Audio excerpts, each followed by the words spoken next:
Hi guys! So for today's video, another unboxing. Pero hindi siya stationery for today. Dull naman siya. Para may iba naman. So sorry na agad sa magulong environment. Hindi ko pa naayos. Dahil bigla kaming nagbakasyon. Kauuwi lang namin. Here sa San Mateo. So, unbox natin to. Nakihintay ko guys. Kasi last year ko pa to na pre-order. And mahirap siya hanapin guys. Mahirap siya i-pre-order. Naubos to agad on the day na ni-release siya. Super happy ko. Nakasecure ako neto. Got this as pre-order. Sa ibang bansa ko siya pinasabay. Kasi hindi siya available dito guys. So wait lang. Packaging pa pala. So tatanggalin ko lang guys ha. Actually, merong good news and bad news about this doll. Pero okay lang naman. Carry lang. Ano siya guys? Pink na pink, diba? So, tingnan nyo naman. Box pa lang. Super nice na. So, para siyang burn book talaga eh. So, ayan si Gretchen Wieners. Tapos si Karen.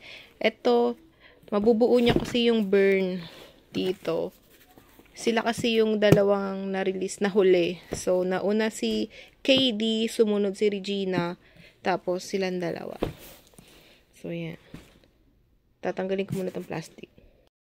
The good news and bad news nung binili ko siya. So, tanggalin muna natin to. The bad news is, yan guys, sira yung packaging niya. As in, napunit siya dito. Tong side na. Dapat buo yan guys. Parang book talaga siya. So, dapat ganyan siya. Tapos pag inopen, as in, book talaga. Pero ang good news guys, ang ganda ng screening ng dolls. Ay, sorry. Ang ganda guys. Kahit si Gretchen. Ang ganda. Wala akong masabi. Ito guys, oh, nasira din siya.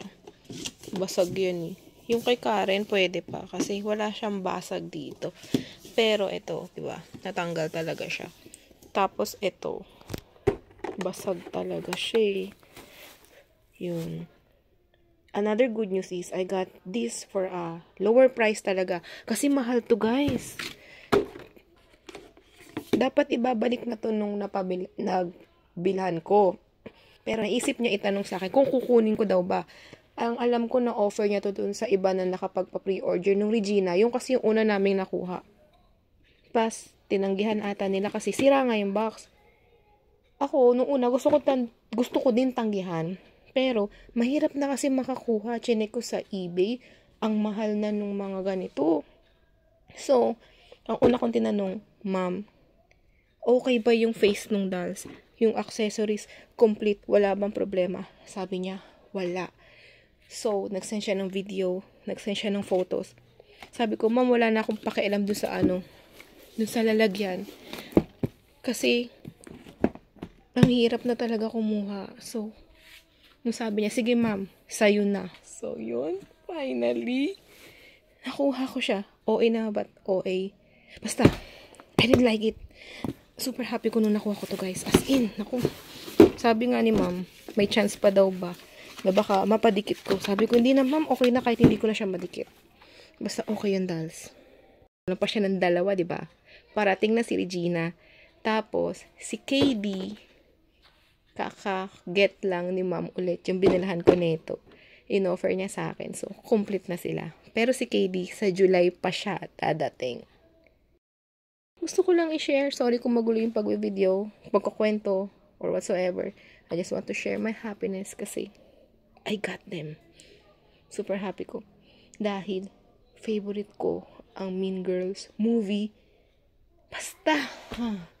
Kung di niya pa napapanood yun, watch it. Basta! Favorite ko yun.